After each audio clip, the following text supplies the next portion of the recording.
आपके सगा फुफेरा भाई हैं अर्जुन। ये कौन है? दुर्योधन समधी। तो ये बैठे हैं सिरहाने में, अब बहनोई कहाँ बैठे हैं? पैताने में। अब भगवान ने देखा सबसे पहले किनको? अर्जुन को देखा। अरे अर्जुन जी आप यहाँ? हाँ प्रभु। क्यों? सहयोग के लिए, युद्ध होने वाला है, हम आपसे सहयोग चाहते हैं। पीछे से दुर्योधन कहता हाँ समधी जी मैं भी आया हूँ। अच्छा आप भी आए हैं? हाँ। आप किस लिए आए? तो मुझे भी आपसे सहयोग लेना है। भगवान कहते हैं मैं हूँ अकेला, सहयोग मांगने के लिए आप दोनों आ गए। कहा हाँ अब आपकी इच्छा है, समधी का साथ दीजिएगा कि बहनोई का साथ दीजिएगा? किसका साथ देते हैं? तब भगवान कहते हैं देखिए आप दोनों आए हैं ना, तो शरणागत का त्याग हम नहीं करते हैं, तो हम दोनों का सहयोग करेंगे। पर एक के पक्ष में मैं रहूँगा और एक के पक्ष में मेरी नारायणी सेना रहेगी। यदुवंशियों की सेना बड़ी शक्तिशालिनी थी। भगवान ने कहा एक पक्ष में मेरी सेना रहेगी और एक पक्ष में मैं रहूँगा। अब पहले भगवान कह देते हैं कि मैं अस्त्र शस्त्र कुछ भी धारण नहीं करूँगा। देखिए भगवान के शरणागत हैं अर्जुन। यहाँ पर राम भगवान क्या कर रहे हैं? कोटि विप्र बध लागई जाहू, शरण आय पर तजौनी ताहू, सन्मुख होय जीव मोहि जबहि, जन्म कोटि अघ नासहि। ये भगवान का संकल्प है, भगवान का ये सिद्धांत है, सूत्र है। यहाँ पर अर्जुन शरणागत है ना। भगवान कहते हैं कि देखिए एक पक्ष में मैं रहूँगा, तो मेरा संकल्प ये है कि मैं जिस पक्ष में रहूँगा उधर अस्त्र शस्त्र कुछ भी धारण मैं नहीं करूँगा, बस मैं रहूँगा। लेकिन मेरी जो नारायणी सेना है वो मेरे ही समान शक्तिशालिनी है, वो लड़ेगी। अब कहिए इन दोनों में से किनको क्या चाहिए? दुर्योधन कहते हैं इन्हीं हत्था, समधी, इनको हम लेके क्या करेंगे? भगवान कहते हैं मैंने पहले अर्जुन को देखा है, इसलिए पहले अर्जुन बोले ये मुझे चाहते हैं या सेना चाहते हैं। अब दुर्योधन के मन में होता है कि यदि ये सेना मांग लेगा, इस निहत्था को हम लेके क्या करेंगे? ये जब लड़ेंगे ही नहीं, ये अस्त्र शस्त्र धारण करेंगे ही नहीं, तो फिर इनको हम लेके की पूजा हम करनी है नहीं, इसको लेके क्या करेंगे? दुर्योधन कहते हैं कि पहले मैं आया हूँ, इसलिए पहले मुझे मांगने दीजिए, पहले मुझे मांगने दीजिए। तो कहते हैं ठीक है आप पहले आए, लेकिन मैंने आपको देखा तो पहले नहीं, मैंने तो आपको पीछे देखा है। पहले मैंने अर्जुन को देखा है, और अर्जुन छोटा भी है ना, छोटे को पहले अधिकार देना चाहिए। अब भीतर में भाव क्या है? ये मेरा बहनोई है, बहनोई से थोड़ा ज़्यादा प्रेम होता है, नहीं होता है? ये मेरा छोटा है, तो छोटा को पहले अधिकार देना चाहिए मांगने का। अब बड़े हैं, भगवान ने दुर्योधन को मना लिया, और तब मना करके अब अर्जुन से कहते हैं बोलो, सुन लो पहले शर्त, मैं लड़ूंगा नहीं, बस रहूंगा, पर मेरी सेना लड़ेगी, मैं नहीं। अब तुमको क्या चाहिए सो बोलो। तो अर्जुन ने क्या मांगा? अर्जुन ने कहा कि बस प्रभु मुझे तो आप चाहिए। कहा फिर से सुन लो, मैं लड़ूंगा नहीं, मैं अस्त्र शस्त्र धारण नहीं करूंगा। अर्जुन कहते आप मत लड़िएगा, बस मेरे सामने रहिएगा, आप मेरे सामने रहिएगा, आप मेरे सामने रहिएगा, मैं लड़ूंगा, और आपके सामने मैं शत्रुओं के बाणों से छलनी होकर के मर जाऊंगा, इससे ज़्यादा और हमें कुछ नहीं चाहिए। कितनी शरणागत का भाव है, देख रहे हैं। भगवान क्या कहते हैं? सन्मुख होय जीव मोहि जबहि, जन्म कोटि अघ नासै तबहि। भगवान ने कह दिया ठीक है। आज जैसे अर्जुन ने कहा कि मुझे आप चाहिए, दुर्योधन प्रसन्न हो गया कि चलो मैं जो चाहता था वही हुआ, मुझे तो सेना चाहिए। अर्जुन भी प्रसन्न है, दुर्योधन भी प्रसन्न है। भगवान श्री कृष्ण ने कहा कि ठीक है समझी जी, आप सेना मेरी ले जाइए। सेना ले जाते हैं। सेना जैसे लेकर के दुर्योधन वहाँ से गया, इधर भगवान कहते हैं अर्जुन से,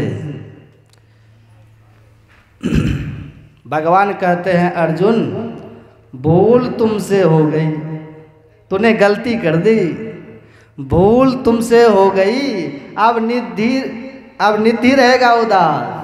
अब माखन दुर्योधन ले गया, अब छाछ तुम्हारे पास। जो असली था सेना वो तो दुर्योधन लेके चला गया। अब ये छाछ जो लड़ेगा ही नहीं, जो अस्त्र शस्त्र धारण करेगा ही नहीं, उसको लेकर के तुम क्या करोगे? अब इसके परिणाम में तुमको दुखी रहना पड़ेगा, उदास, हताश, निराश रहना पड़ेगा। लेकिन दुर्योधन अर्जुन साधारण नहीं है। जब भगवान ने ये कहा माखन दुर्योधन ले गया, छाछ तुम्हारे पास, तो अर्जुन कहते हैं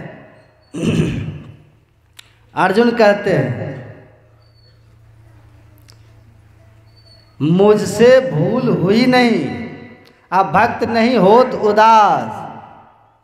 अब माखन लेकर क्या करेंगे जब माखन चोर है मेरे पास?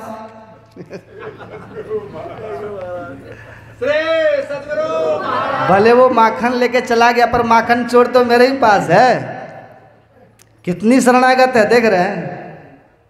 भगवान क्या कहते हैं? शरणागत कहूँ जे तजही। कैसा भाव है भगवान का।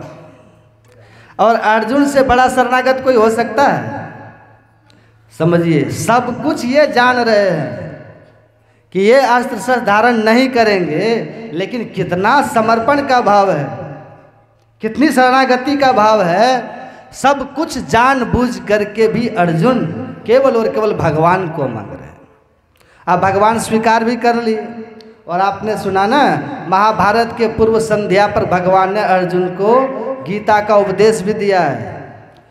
गीता में आप पढ़िए दूसरा अध्याय में अर्जुन भगवान से कहते हैं कार्पण्य दोषो पहतस्व भाव पृच्छामि त्वाम धनुं संभूढ़ चेता यत् श्रेयस निश्चितम पुरोहितन में शिष्यस्ते हम साधिमाम त्वाम प्रपन्नम। हे प्रभु, मैं आपका शरणागत हूँ। अर्जुन खुद कह रहा है, मैं आपके शरणागत हूँ।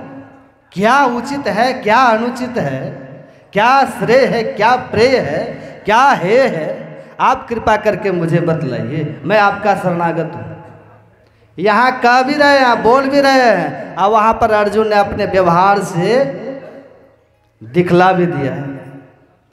इतना सब कुछ हुआ है, इतनी बड़ी बड़ी बातें हुई हैं, लेकिन आप महाभारत पढ़ करके देखिए, अर्जुन को नरक भी जाना पड़ा। ये नरक किसका परिणाम है? ये नरक परिणाम किसका है? पाप का, है ना। नरक परिणाम है पाप का। नरक का अर्थ होता है न कम यत्र इति नरकम, जहाँ सुख बिल्कुल भी न हो, जहाँ दुख ही दुख हो, उसी को कहते हैं नरक। वो मिला है अर्जुन को। किनको मिला है? जो भगवान का सबसे श्रेष्ठ प्रिय, जो भगवान का भाई भी है, भगवान का बहनोई भी है, भगवान का, आप पढ़िएगा ना गीता में भगवान कहते हैं, देख लीजिएगा, भगवान अर्जुन से कहते हैं अर्जुन मैं तुमसे गुप्त बात कहता हूँ। अर्जुन कहते हैं क्यों? तो भगवान कहते हैं प्रियोसी में, क्योंकि तू मेरा प्रिय है। सखा चेती, तू मेरा सखा है। भगवान कहते हैं मैं वो बात तुमसे कहता हूँ जो बातें मैंने पहले सूर्य से मनुष्य इक्ष्वाकु, बड़ा उनका इतिहास है, वो बात मैं तुमसे कहता हूँ। क्यों कहता हूँ? भगवान ने अर्जुन पूछा क्यों कहते हैं? तो भगवान कहते हैं क्योंकि प्रियोसी में सखा चेती, तू मेरा प्रिय है और मेरा सखा है। इतनी इतनी बड़ी बातें हैं, आप तब भी कल्पना कीजिए अर्जुन कहाँ खड़े हैं? नरक में। नरक में है, वहाँ खड़े हैं। और संतों के मुंह से मैंने सुना है, जब पांडव युधिष्ठिर भी गए हैं नरक, अर्जुन भी गए हैं नरक, और वहाँ जब गए हैं, वहाँ जाने के बाद पीछे से भगवान देखने के लिए इन लोगों को गए। आज जब देखने के लिए वहाँ गए तो अर्जुन दौड़ करके भगवान के पास आते हैं, भगवान को प्रणाम करते हैं। सामने हुए कि नहीं, आमने सामने हैं दोनों, प्रणाम करते हैं। आज जैसे प्रणाम किया अर्जुन ने भगवान को, तो भगवान कहते हैं अर्जुन, जो जीवन में एक बार भी मेरा दर्शन कर लेता है वो कभी नरक नहीं जाता है। ध्यान से सुनिए, समझिएगा, एक बार भी जो मेरा दर्शन कर लेता वो कभी नरक नहीं जाता है। अर्जुन कहता आपको झूठ बोलने का आदत अभी तक नहीं गया है, क्या हुआ? आप इतना झूठ बोलते हैं, मैंने आपका दर्शन नहीं किया है। आप मेरे रथ का सारथी बने, मेरे आगे 18 दिन तक आप बैठे रहे, क्या मैंने आपको नहीं देखा? एक साथ खाए खेले सब कुछ किए, बड़े हुए, पले बड़े हुए, एक साथ हम लोगों ने सब दिन सब कुछ किया है। कितना दर्शन, कितना संग, तब भी मैं यहाँ हूँ और आप कहते हैं जो एक बार भी मेरा दर्शन करता कभी नरक नहीं जाता। ये तो झूठ बात है। भगवान फिर कहते हैं हाँ, यदि तू मेरा दर्शन करता तो आज यहाँ नहीं होता नरक में। अगर एक बार भी मेरा कोई दर्शन कर ले तो वो नरक में कभी नहीं जाता। आज जो भगवान का दर्शन, असली दर्शन कर लेता, उनके लिए सुंदरदास जी महाराज कहते हैं, नरक सरग सब भागी गयो भाण में। जो भगवान का सही दर्शन कर ले उनके लिए नरक सर कुछ रहता ही नहीं। भगवान कहते हैं अगर तू मेरा दर्शन किया हुआ होता तो आज नरक में खड़ा नहीं होता। तो अर्जुन कहते हैं कि ठीक है, पहले की बात को छोड़िए, पहले की बात को छोड़िए, अभी तो हम आपके सामने खड़े हैं ना। यहाँ राम भगवान क्या कर रहे हैं? सन्मुख होई जीव मोहि जबहि। देख रहे हैं ना बात, समझ रहे हैं ना? सन्मुख होई जीव मोहि जबहि, या जन्म कोटि अघ ना सही तबहि। पाप रहेगा तो नरक रहेगा, पाप खत्म तो नरक रहेगा। आमने सामने खड़े हैं। अर्जुन कहते हैं चलिए पहले की बात को छोड़ दीजिए भगवान, अभी तो मैं आपके सामने खड़ा हूँ, अभी तो मैं आपका दर्शन कर रहा हूँ, अभी तो मैं आपको देख रहा हूँ। तब भगवान कहते हैं अर्जुन अब भी तू मुझे नहीं देख रहा है। समझ रहे हैं बात?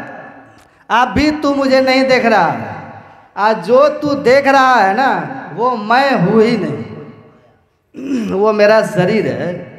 अव्यक्तम व्यक्तिमापन्नम मन्नन्ते माम बुद्धयः परम भावम अजानन्तम। भगवान कहते हैं जो मूर्ख लोग है ना वो मुझे से देहधारी समझता है, व्यक्त समझता है। वास्तव में भगवान कहते हैं मैं शरीर से रहित हूँ, मैं अशरीरी हूँ और मैं अव्यक्त हूँ। मैं उस अव्यक्त रूप को, जो मेरे उस रूप को देख लेता है, फिर उनके लिए नरक स्वर्ग संसार में कुछ भी नहीं रहता। समझ रहे हैं बात? यहाँ भगवान क्या कह रहे हैं? सन्मुख हो जीव मोहि जबहि, आ जन्म कोटि अघ नासहि तबहि। यहाँ पर अर्जुन सामने खड़े। इसका मतलब ये हुआ कि भगवान के कहने का भाव कुछ और है। अब विभीषण जी ने लास्ट में क्या कहा? विभीषण जी ने कहा, पहले भगवान ने कहा कहू लंकेश सहित परिवारा कुशल कुठार बास तुम्हारा। लंकेश, भगवान विभीषण जी को जो संबोधन करते हैं, देखिए, कहू लंकेश सहित परिवारा, हे लंकेश कहो तुम्हारा संपूर्ण परिवार कुशल तो है। विभीषण जी बगल में खड़े थे, ये सुग्रीव जी बगल में खड़े हैं। सुग्रीव जी कहते हैं कि लगता है भगवान को सही ज्ञान नहीं हुआ, सही ज्ञान नहीं है। सुग्रीव के मन में हो रहा है। सुग्रीव खड़े हैं बगल में। सुग्रीव कहते हैं लगता है भगवान को सही ज्ञान नहीं है। सुग्रीव धीरे से कहता कि प्रभु ये लंकेश नहीं है, लंकेश तो रावण है, ये लंका का सचिव है। आप इसको लंकेश क्यों कह रहे हैं? भगवान मुस्कुराए, कहा क्या है ये? का सचिव है। भगवान कहते हैं सचिव था, है नहीं, सचिव ये था और सचिव के पद से इस्तीफा दे करके मेरी शरणागति लिया। भगवान कहते हैं ये सचिव था और अब ये लंकेश हो गया, हो गया, होंगे नहीं, लंकेश हो गया। और आपको पता है भगवान ने वहीं पर राजाभिषेक उनका कर दिया, तिलक कर दिया है भगवान ने। सुग्रीव उधर से कहते हैं कि प्रभु अभी तो आप युद्ध भी नहीं हुआ आपका, अभी तो वहाँ रावण लंकेश बन करके बैठा हुआ है और आप इनको लंकेश कह रहे हैं। भगवान ने कहा अब मैं जाऊंगा और रावण को मार करके, उसको लंका की गद्दी से मार करके हटा करके उस गद्दी पर विभीषण को बैठाऊंगा। अब मैंने जो कह दिया लंकेश, अब ये लंकेश यही बन करके रहेगा, जो कह दिया सो कह दिया। और राम दो बात नहीं करते, रघुकुल रीति सदा चली आई, या प्राण जाई पर वचन न जाई, जानते हैं ना।